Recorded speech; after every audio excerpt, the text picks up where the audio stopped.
نحن نتحدى أهل البدع والأهواء، أهل البدع العقائدية وأهل البدع السياسية. نقول بيننا وبينكم السلف، بيننا وبينكم الكتب. كان أحمد يقول البدع بيننا وبينكم الجنائز.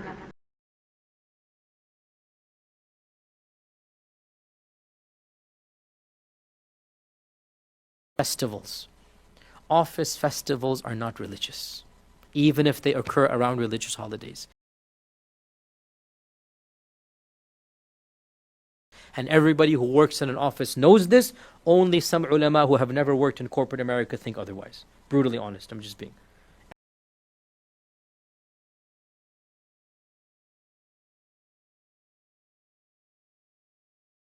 Only some ulama who have never worked in corporate America think otherwise. Brutally honest, I'm just being.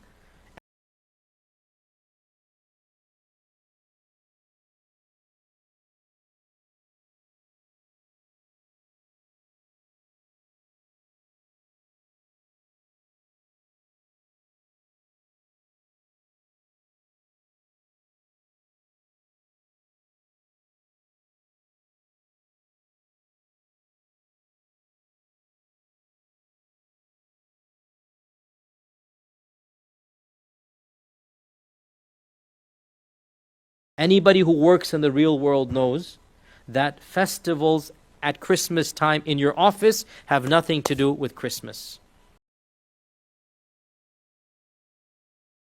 Even if the icons are there, but Jews, Buddhists, Hindus, atheists, agnostics, it is a festival of the office. It's not worshipping Jesus Christ.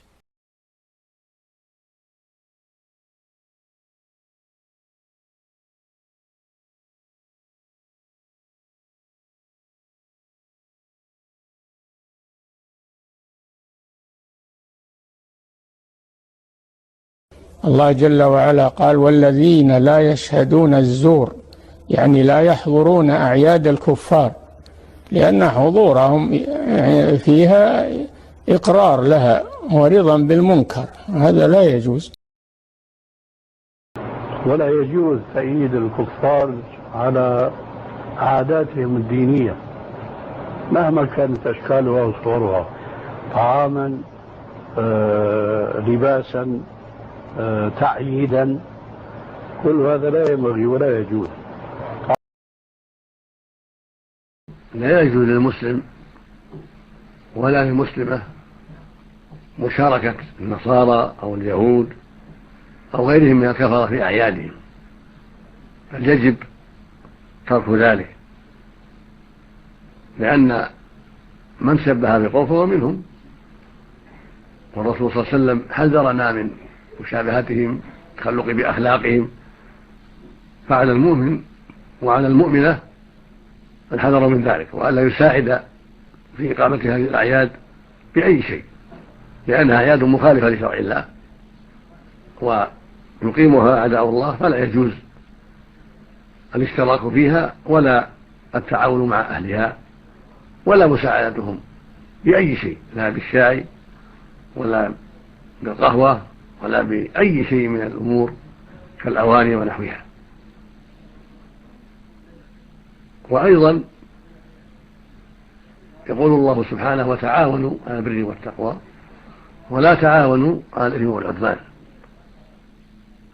فالمشاركة مع الكفرة في أعيادهم نوع من التعاون على الإثم والعدوان، فالواجب على كل مسلم وعلى كل مسلمة ترك ذلك، ولا ينبغي للعاقل أن يغتر بالناس في أفعالهم. الواجب أن ينظر في الشرع الإسلامي وما جاء به، وأن يمتثل أمر الله ورسوله، وألا ينظر إلى أمور الناس، فإن أكثر الخلق لا يبالي بما شرع الله، كما قال الله عز وجل في كتابه العظيم: وإن تطع أكثر من في الأرض يضلوك عن سبيل الله. قال سبحانه: وما أكثر الناس ولو حرصت بالمؤمنين. فالعوائد المخالفة للشرع لا يجوز الأخذ بها وإن فعلها الناس، والمؤمن يزن أفعاله وأقواله ويزن أفعال الناس وأقوال الناس بالكتاب والسنة، بكتاب الله وسنة رسوله عليه الصلاة والسلام.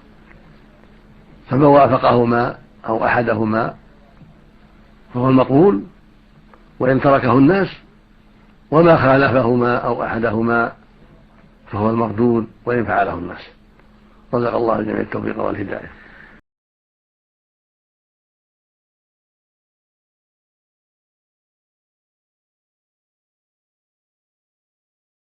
هذا أمر خطير جدا، يعني نقد أهل الحق والطعن فيهم هذا يفضي إلى الطعن في دين الله، لأن هذا يصد عن سبيل الله الذي يطعن في أهل الحق، الدعاة إلى الحق، الدعاة إلى التوحيد، الدعاة إلى محاربة الشرك البديع والضلال.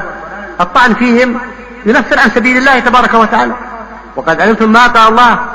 طيب يعني الذين كانوا يتعرضون يطعنون في الأنبياء، يطعنون في دعواتهم، يطعنون في أشخاصهم، يقولوا كذاب، ساحر، مجنون، إلى آخر الطعون. فإذا طعن في شخصه ضاعت دعوته. فهكذا الآن العلماء ورثة الأنبياء، فإذا كان الناس يدعون إلى المنهج السلفي، إلى كتاب الله، إلى سنة رسول الله، إلى منهج الأنبياء في العقيدة، إلى محاربة الشرك على منهج الأنبياء، فيأتي أناس يطعنون فيهم، معناه أنهم يصدون عن سبيل الله.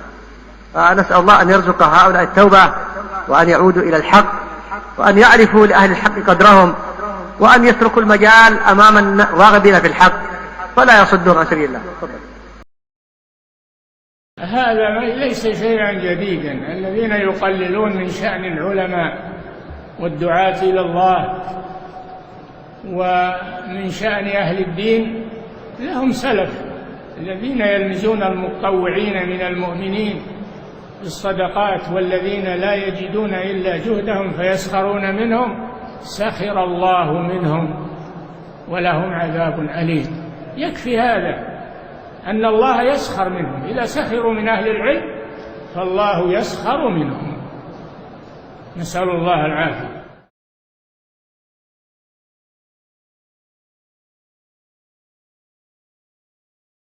أحسن الله إليكم. من تشبه بقوم فهو منهم، كيف يكون هذا التشبه؟ واشرحوا لي هذا الحديث. تشبه بهم فيما هو من خواصهم، تشبه بهم في لباسهم، في هيئتهم، في كلامهم، في أمورهم الخاصة بهم. نعم، فهو منهم. هذا وعيد، هذا وعيد شديد، وفيه تحريم التشبه بالكفار فيما هو خاص بهم من عاداتهم وتقاليدهم.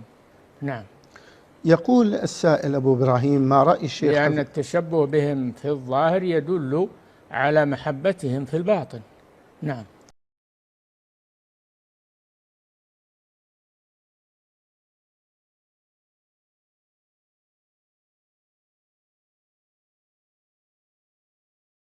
Who do not celebrate Christmas because they say December 25th is really a pagan holiday.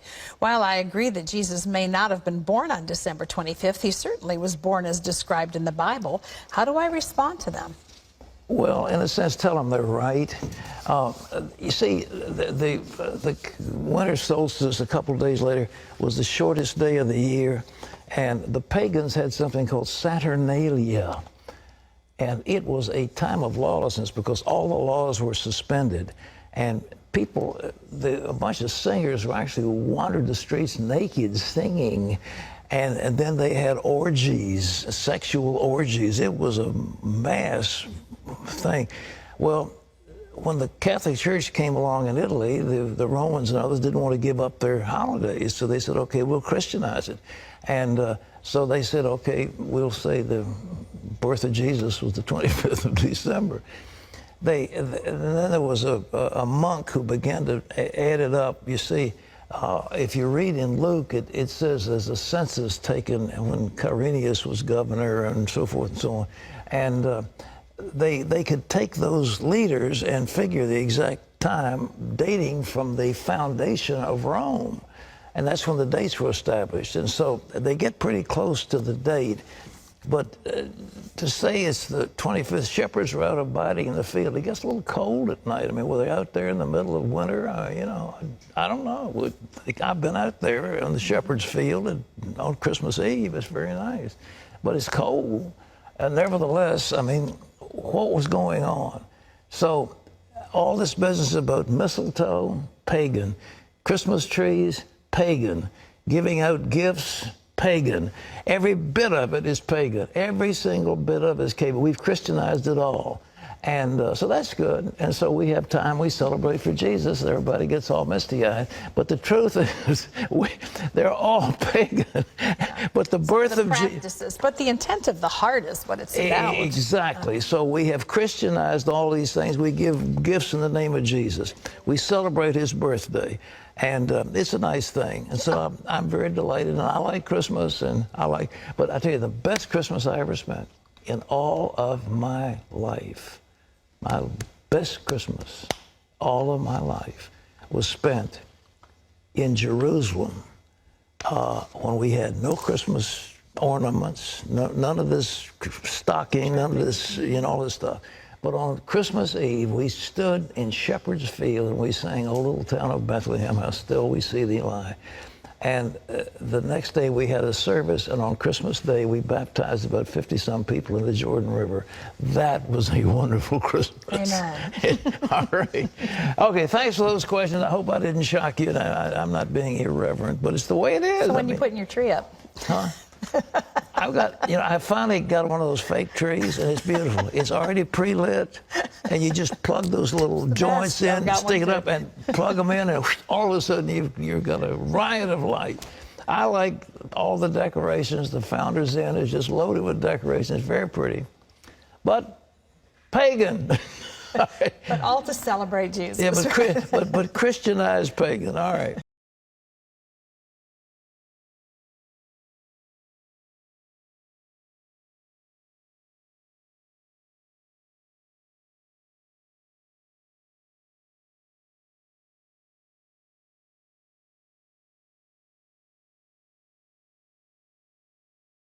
لعن الذين كفروا من بني إسرائيل على لسان داود وعيسى بن مريم ذلك بما عصوا وكانوا يعتدون كانوا لا يتناهون عن منكر فعلوه لبئس ما كانوا يفعلون ترى كثيرا منهم يتولون الذين كفروا لبئس ما قدمت لهم أنفسهم أن سخط الله عليهم وفي العذاب هم خالدون.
فنحن إذا رأينا صدر هذه الأمة لماذا انتصرت هذه الأمة وعلى أي أساس؟ على التوحيد، الإخلاص لله، الاتباع لرسول الله صلى الله عليه وسلم، البعد عن سفاسف الأمور، عن الأخلاق الرديئة، عن الفحشاء والمنكر، عن تقليد الأعداء. المشكل أن من الناس اليوم من يرى أن تقليد الكفار عزا وشرف، من يرى أن تقليد الكفار عز وشرف. من الناس اليوم من يرى أن تقليد الكفار عز وشرف، ويرون أن الرجوع إلى ما كان عليه الرسول عليه الصلاة والسلام وأصحابه تأخر وتقهر، طبق ما قال الأولون: وإذا رأوهم قالوا إن هؤلاء لضالون. فعلينا أيها الإخوة أن نرجع لنقرأ ونتأمل فيما سبق في صدر هذه الأمة حتى نأخذ بما كانوا عليه، وحينئذ يكتب لنا النصر.